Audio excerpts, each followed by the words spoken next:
durante essa semana toda estava falando comigo, antes mesmo do pastor Gessé me convocar para estar vindo pregar, algo que tem assim me incomodado, me chamado a atenção, nos chamado na realidade, tanto a mim quanto Gessé, Nilva, Matinai, de o caos que anda a vida cristã, né? E algo que Deus colocou no meu coração para falar, compartilhar com os irmãos, é sobre a identidade espiritual.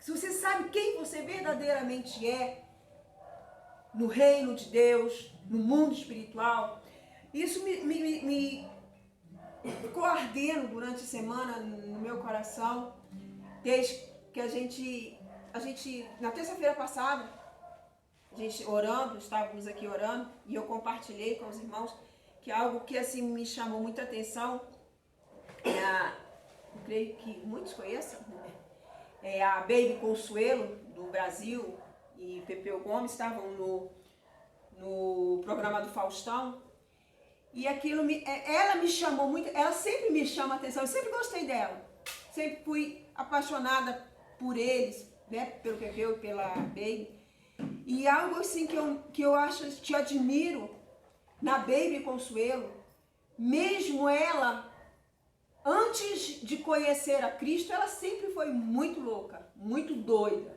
né? E ela, quando conheceu a Cristo, quando conheceu a verdade, eu posso dizer, ela continuou, a personalidade dela continuou a mesma. Mas a partir do momento que ela encontrou a Cristo, ela descobriu a verdadeira identidade dela como filha de Deus. Por que eu falo isso? Porque, para quem conhece a vida de Baby Consuelo, ela sempre foi esotérica. Ela sempre procurava Deus, ela procurou Deus em tudo que era lugar. Até um dia ela realmente ter um encontro com Ele, com Deus, com Cristo. E isso, ela conseguiu achar a identidade. Nós sabermos a nossa identidade é primordial. Quando na época que eu estive na tribo indígena, na Funiô, lá em Recife, algo que a gente, como eu posso dizer, não é bateu de frente, mas o que a resistência maior para pregar a palavra lá para os indígenas, para os índios, era isso, que o cacique, as autoridades maior da tribo, eles chegavam e falavam para os próprios índios, se você aceitar esse Cristo que estão pregando aí, você vai perder a sua identidade como indígena. Então, o maior medo deles não era de conhecer tanto a Cristo, mas era perder a identidade deles, perder a razão deles viverem. Ontem, por acaso, passando pelo canal na televisão, ontem nós nos deparamos com o relato de um índio. E ele falando sobre isso, sobre essa identidade indígena. Porque eles têm muito medo disso, de perder a essência deles, de perder a identidade, né, da razão deles viverem, de tudo que eles aprenderam com os antepassados. Né? Por quê? Porque antes, na colonização do nosso país, né, para catequizar eles tiveram que abrir mão disso. Então, criou essa resistência para o Evangelho. Criou essa barreira para que o Evangelho não pudesse chegar até eles. Mas graças a Deus que tem se quebrado essas barreiras. Tanto na questão espiritual, como na questão educacional. Porque ontem, vendo esse relato desse indígena, ele é linguístico, né? Ele traduziu a língua dele, porque ele é lá do Acre, fazendo toda uma gramática da língua deles, para poder ensinar as gerações mais novas para não se perder, para não perder essa identidade. Então, e ele falou que no início, quando ele começou a estudar, quando ele começou a se aprofundar, muitos falavam para ele que não podia fazer aquilo, que ele não era capaz, que ele ia perder a identidade dele, mas ele, pelo contrário, o conhecimento que ele adquiriu, ele trouxe para agora, ele fez uma cartilha e lá no Acre, agora não me pergunte a tribo, é nome complicado, eu não consegui gravar, lá eles aprendem tanto o português como a língua nativa deles, para que não se perca essa identidade. E é isso que na parte, eu trazendo para a parte espiritual, é isso, para descobrir quem somos nós, qual é a nossa identidade. Vamos abrir a nossa Bíblia em Atos, no livro de Atos.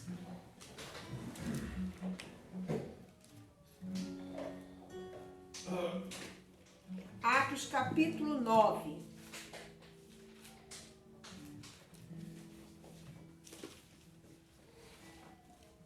Atos capítulo 9, no verso 5.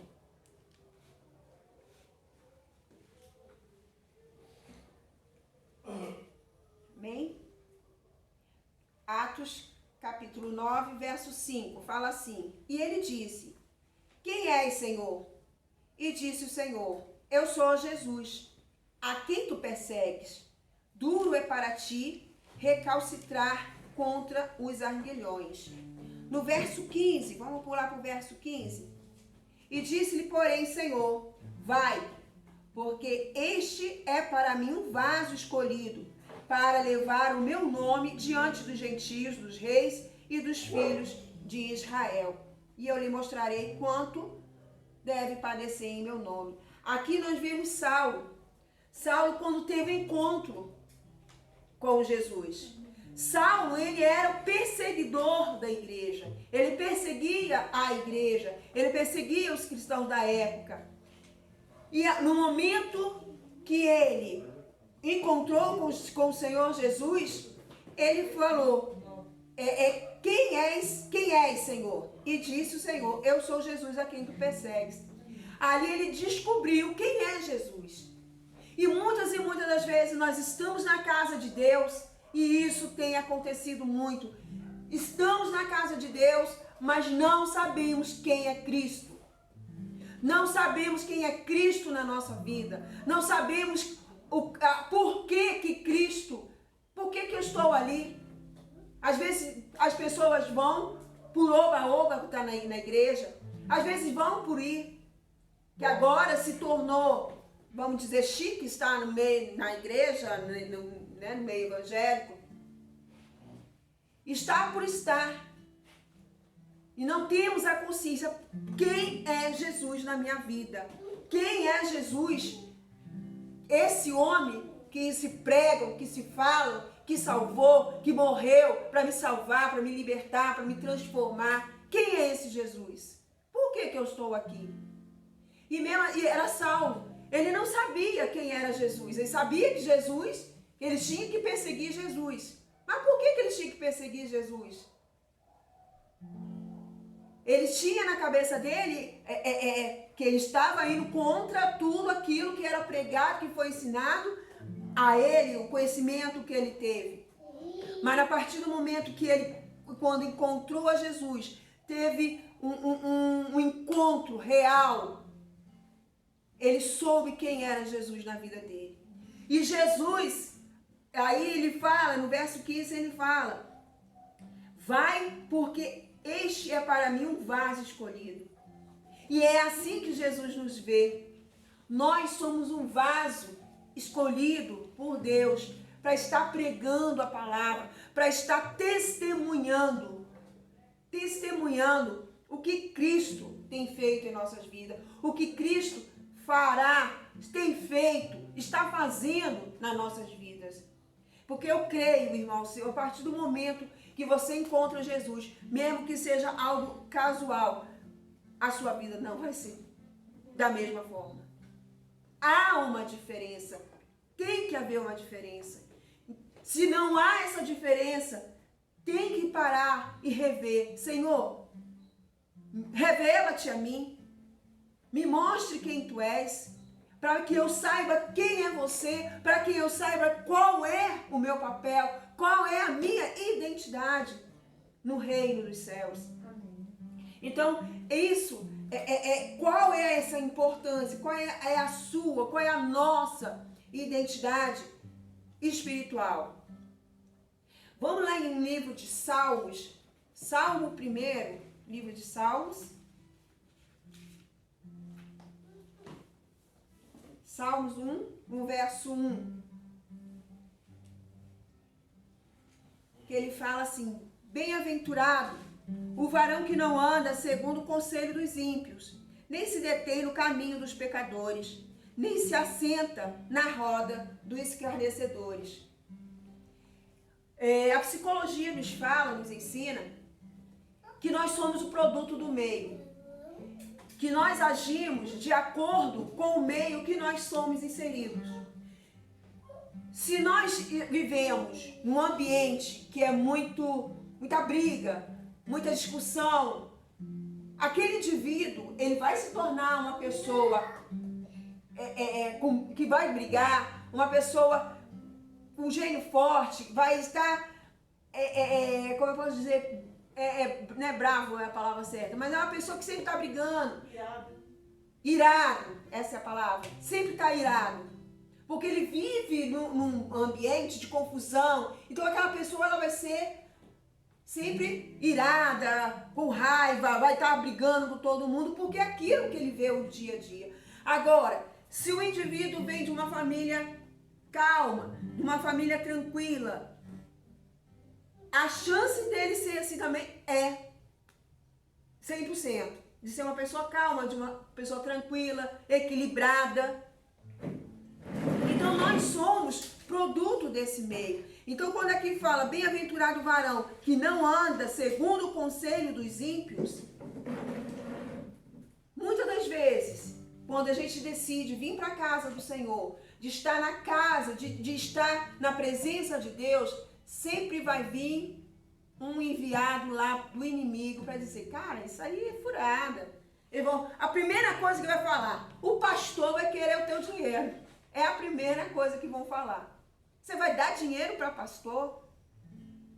Você vai ser baba-ovo de pastor? Você vai ser, sabe?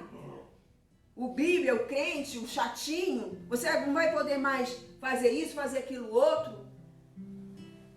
Mas se você tem este encontro com o Senhor Jesus, você não vai seguir esses conselhos dos ímpios. Vamos sair, vai para a igreja? Não, vamos ali. O que mais vai acontecer? Você vai para a igreja? Nada, vamos ali. Vamos ali beber, vamos ali numa festinha, vai aparecer festa, vai aparecer irmão para chamar para beber. Vai festa que nunca você não estava esperando, vai aparecer uma festa para você ir, para você não vir. Para você não estar na casa de Deus, para você não estar recebendo a bênção do Senhor na sua vida. Nem se detém no caminho dos pecadores, né? Como eu estou falando, levar para ir para beber e etc e tal.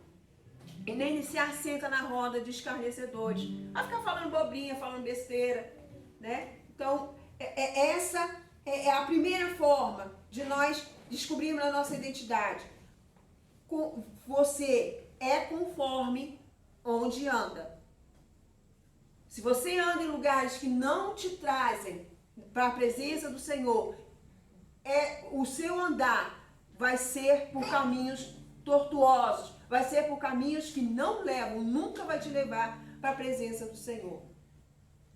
Em 1 Coríntios 15, 33 fala, não vos enganeis, as más conversações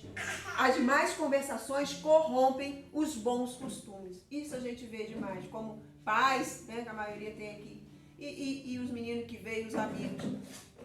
Às vezes o cara todo certinho e tal, mas faz amizade com quem não presta, né? Corrompe tudo aquilo que ele aprendeu. Muitas das vezes, principalmente, né, como professor, eu vejo muito, porque os adolescentes, eles têm essa necessidade de formar os grupinhos deles. Então, para você se enturmar naquele grupinho, se você não fizer o que eles fazem, então você não se envolve no meio. Você não é incluso ali no grupo. Então, muitas das vezes as pessoas se corrompem para estar ali naquele meio, para ser aceito no grupo, né? Muitas das vezes, muitos crentes, já vi muito, infelizmente, sair do caminho do Senhor por causa disso. Porque as pessoas trazem, eles vêm se influenciar, eles são influenciados. Então Jesus é um novo modelo de personalidade a ser seguido, para reaprender a andar, não de conformidade com a vida mundana, mas com o que a Bíblia nos ensina. Em 1 João 2,6 fala assim: aquele que diz que permanece nele, esse deve também andar assim como ele andou. Jesus é o nosso exemplo maior, é o nosso modelo, o nosso guia, o nosso exemplo. Nós devemos procurar andar de acordo com a palavra de Deus. Se nós estamos no início, principalmente quem está iniciando a andar com Cristo, procure sempre andar. Deixe um pouco aquelas amizades que vão te levar para caminhos que não é o de Cristo. Deixa um pouquinho de lado e procure alguém que possa te ensinar, te ajudar, né? Como a gente sempre bate aqui na tecla, o discipulado é algo tremendo e maravilhoso e importante, essencial para as nossas vidas. Então nós devemos aprender a andar nos braços de Jesus. O segundo ponto, você é o que vê. Lucas 11:34, ele fala assim: são os teus olhos a lâmpada do teu rosto. Se os teus olhos forem bons, todo o teu corpo será luminoso. Mas se forem maus, o teu corpo ficará em trevas. Então nós temos que ter cuidado com o que nós iremos ver. O que nós estamos vendo. Seja televisão, seja em qualquer âmbito. Temos que ter cuidado. Temos que estar mais focado na palavra, lendo a palavra. Então, por que fala? São os teus olhos lâmpada para o teu corpo. Porque tudo aquilo que nós vamos ver vai estar contaminando todo o nosso corpo. Vai estar contaminando a nossa vida. Vocês já devem se deparado, às vezes, quando você conhece uma pessoa, só pelo olhar. Quando a pessoa está alegre, os olhos estão brilhantes, vistosos, né? Agora, quando estão tristes, estão abatidos, né? Aí, como eu sempre falo, os para-choques, o farol está baixo, né? O semblante fica pesado. Os olhos é a janela da alma. É nos olhos que a gente vai perceber se a pessoa está bem, se a pessoa não está bem. Então, o que nós vemos, né, televisão, em jornal, isso tudo vai trazer algumas contaminações. Então, vamos ver no outro passo que também são juntos, ver e ouvir, né? Então, devemos ver, ouvir palavras que nos edifiquem, algo que vai acrescentar crescimento para o nosso crescimento espiritual, para que nós possamos estar cada dia percebendo qual é a nossa identidade diante de Deus. Os olhos revelam muitas e muitas e muitas coisas nas nossas vidas. Devemos ter cuidado, né, no que vamos ver. Fazer um propósito. Em Salmos 101:3 fala assim: não porei coisas injustas diante dos meus olhos. Em Provérbios 3:7 fala: não sejas sábio aos teus próprios olhos. Né? Que tem muitas das vezes a questão do orgulho, da altivez. As pessoas se acham, né? Eu sou o cara, eu sou a mulher, né? Deus, vamos dizer, principalmente no meio evangélico, Deus pela graça, pela misericórdia, usa a pessoa e a pessoa já se sente, né, a super-herói, já se fala, se denomina. Não que seja errado, mas assim, infelizmente muitas das pessoas quando abrem a boca para dizer eu sou profeta, sinceramente eu tremo nas bases. Porque se você se intitular em algo assim tão sério na casa de Deus, sabe, todos nós somos profetas, todos nós podemos estar profetizando. Só porque eu trouxe algo, uma profecia, vamos dizer, para Neide ou para alguém, para A e B, vou me sentir, eu sou profeta. Deus me deu misericórdia naquela hora de a graça de estar falando, de estar transmitindo alguma coisa para alguma pessoa. Então, a altivez é muito perigoso. Então, nós temos que ter esse cuidado, sermos pé no chão, sabermos que somos vaso na mão de Deus e Deus usa quem quer que seja, aonde, a hora e o momento que Ele bem entender. Então, devemos cuidar de como nós olhamos as coisas, as coisas que pedimos ao Senhor, né? Pedir que abra os nossos olhos, para que nós possamos ver o lado espiritual, abra os nossos olhos, para quando nós estivermos em determinadas situações, para Deus abrir os nossos olhos e ver, este não é o caminho, isto não é para ti, eu não vou te dar essa bênção agora, que não é o momento. Então, Deus, abra o nosso entendimento, abra os nossos olhos e os nossos ouvidos para que nós possamos verdadeiramente ouvir a direção de Deus. Você é o que ouve. Romanos 10:17 fala, a fé é pelo ouvir e ouvir pela palavra de Deus. Então, é muito importante nós selecionarmos o que vamos ouvir. Que isso também vai ajudar na formação do nosso caráter. No ouvir e no ver e falar, né, os três sentidos são muito importantes para nós que estamos iniciando, para quem inicia na fé cristã, para nós que estamos já há algum tempo. É importante nós sempre estarmos revendo esses pontos. O que nós vemos, o que nós ouvimos, o que nós falamos. Será que está sendo de agrado ao Senhor? Será que é isso? Eu estou agradando? Eu estou dando um bom testemunho para o meu irmão? Então, precisamos ter muito cuidado nesse sentido. Uma pessoa orgulhosa não consegue ouvir os outros, né? Como eu falei, questão da profecia, Deus usa quem Ele quer, quem Ele bem entende. E muitas das vezes, isso acontecia muito na igreja da qual eu já participei, tanto na Querigma quanto na outra que eu estava.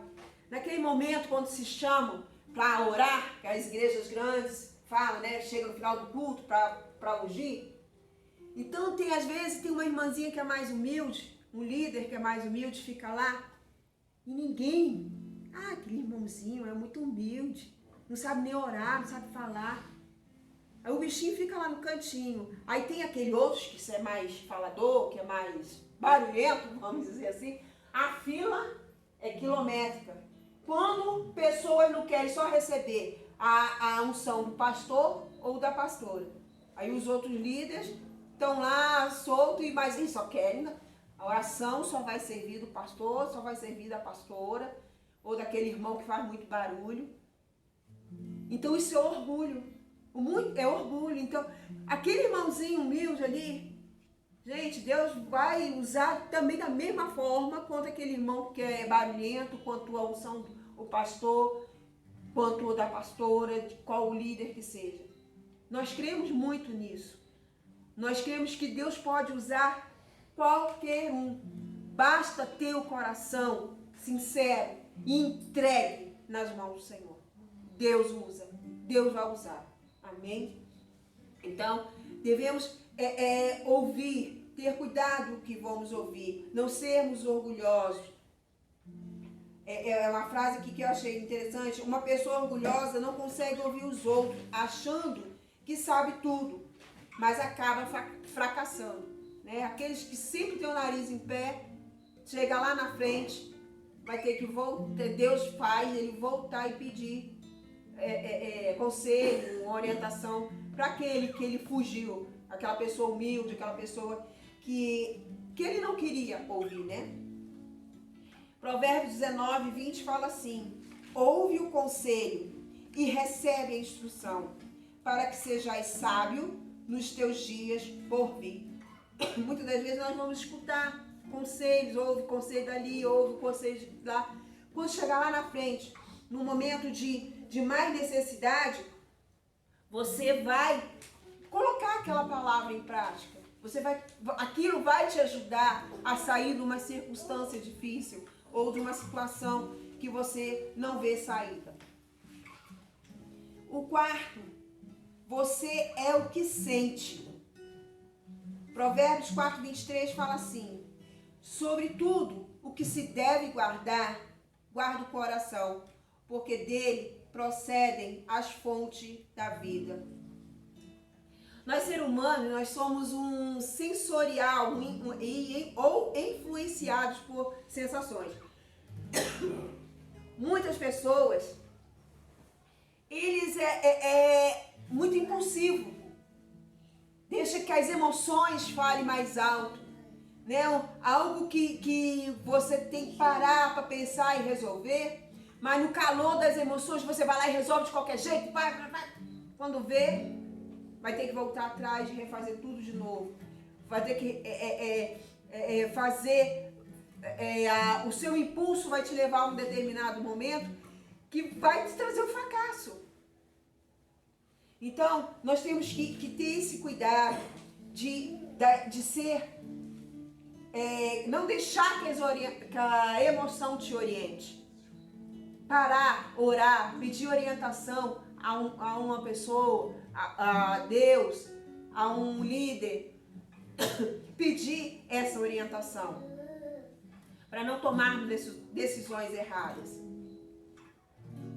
Na vida cristã, isso é resolvido quando aprendemos a deixar o egoísmo para fazer a vontade de Deus. Porque muitas das vezes nós estamos orando: Deus, eu quero isso, eu quero aquilo, me ajuda nisso, me ajuda naquilo outro. Mas aí, às vezes, por nós querermos as coisas rápido, as bênçãos rápido, que tem a solução rápido, a gente deixa a nossa emoção nos perder o melhor que Deus tem para as nossas vidas. A palavra de Deus fala que a vontade de Deus é boa, perfeita e agradável. Então, nós teríamos que parar e esperar. Falar: Senhor, eu vou esperar. Nem que leve um mês, uma semana, um mês, 2 meses, 3 meses, 10 anos. Mas vamos aguardar. Porque nessa espera, Deus está trabalhando em nossas vidas. Deus está trabalhando em nosso caráter. Para que quando a bênção vir, ela não escorra das nossas mãos. Que ela seja algo sólido, uma verdadeiramente bênção. E que nós possamos usufruir. Amém?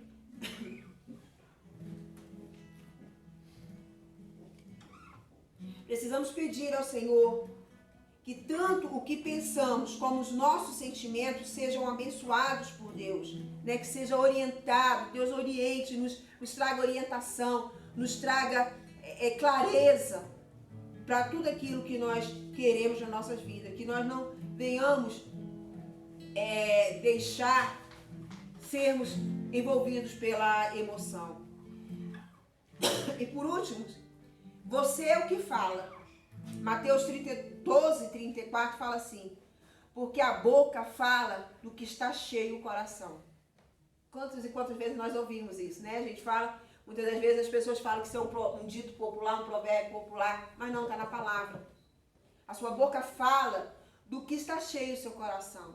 Se o seu coração está cheio da palavra de Deus, você vai ter palavras para dar para as pessoas ao seu redor. Você vai ter palavras de ânimo para aquele que está desanimado. Você vai ter uma palavra de cura para aqueles que necessitam de cura. Vocês vão ter palavra de transformação, de aquela pessoa que precisa ser transformada na sua vida, você vai ter palavra.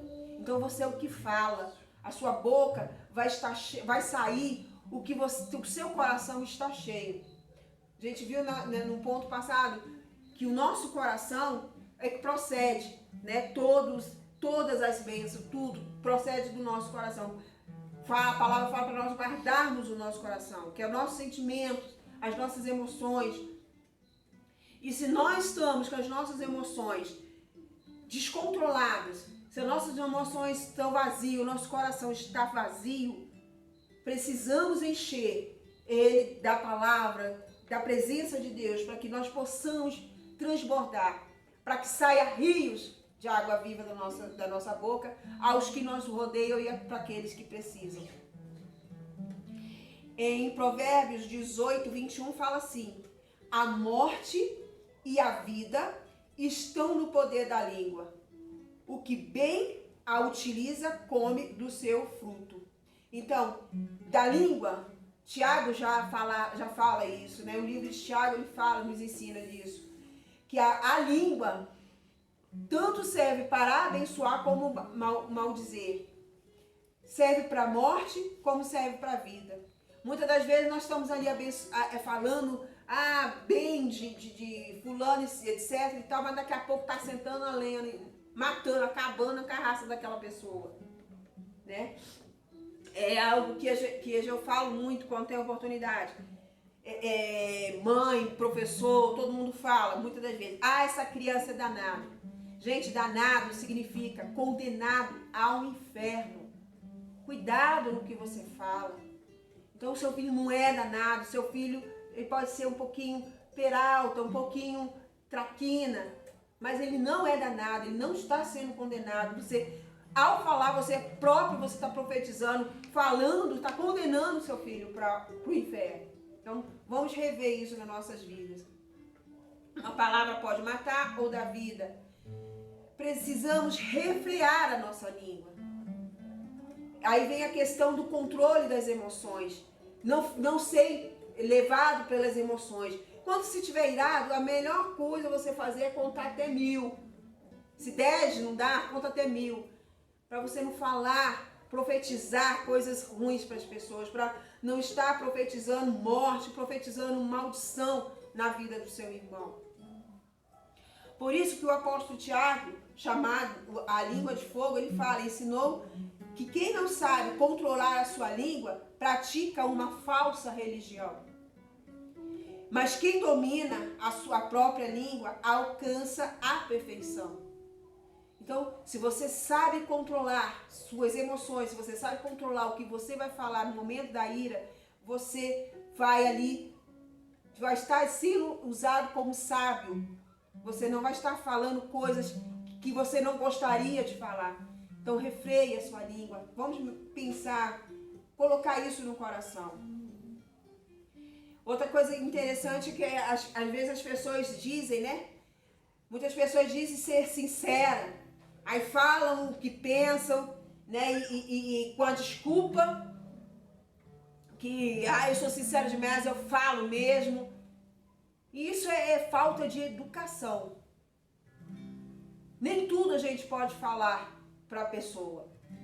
Ainda mais, ou expor ela em público. Se você quer falar alguma coisa para trazer o bem, para transformar a pessoa, o caráter, a vida daquela pessoa, tirar ela do mau caminho para trazê-la para o caminho certo, chame a parte. No máximo, chame um irmão para servir de testemunha no que você está falando. Mas não venha colocar, ridicularizar ou constranger a pessoa no meio de todo mundo. Então, não seja sincera demais, né? Use da sinceridade em momentos certos, né? Para não ser mal educado ou desbocado. O cristão fala a verdade, fala o amor. Devemos estar falando isso, o amor para os nossos próximos. Precisamos a cada dia nos alimentar mais da palavra de Deus. Para que tudo isso que eu falei, para que nós possamos falar, que nós possamos sentir, para que nós possamos estar ouvindo, vendo, né? Aí entra os 5 sentidos, né? Ver, ouvir, falar, estar sendo controlado tudo por Deus. Que aí sim você vai saber o seu verdadeiro papel, a sua identidade em Cristo Jesus. Saber que você foi chamado como Saulo. De Saulo, ele foi chamado para Paulo. Deus transformou o nome dele para Paulo. Mas Paulo foi não para engrandecer o nome dele, mas sim para engrandecer o nome daquele que é o nome do maior dos maiores dos nomes, que é de Jesus Cristo. E é isso que Jesus, ele quer das nossas vidas, que nós possamos ser transformados, possamos ser verdadeiramente cristãos. Temos a consciência verdadeira de por que eu estou na casa de Deus. Por que eu quero estar na presença de Deus? Para buscar a bênção? Amém. Deus vai te abençoar. Mas primeiro de tudo, é saber qual é a boa, perfeita e agradável vontade dele para as nossas vidas. Para que, como a palavra diz, buscar primeiro o reino de Deus e outras as coisas nos serão acrescentadas. Sabendo qual é a nossa verdadeira identidade, qual é o nosso verdadeiro papel na casa do Senhor, no reino de Deus, já é meio caminho andado. E é algo que nós necessitamos. Para verdadeiramente nós podemos falar do Evangelho do Senhor. Para não ser essa bagunça, essa balbúrdia que está sendo nos últimos tempos. Que o reino de Deus, nós possamos trazer de volta a essência do verdadeiro Evangelho. Amém? Essa é a minha palavra. Jéssica quer dar uma palavra?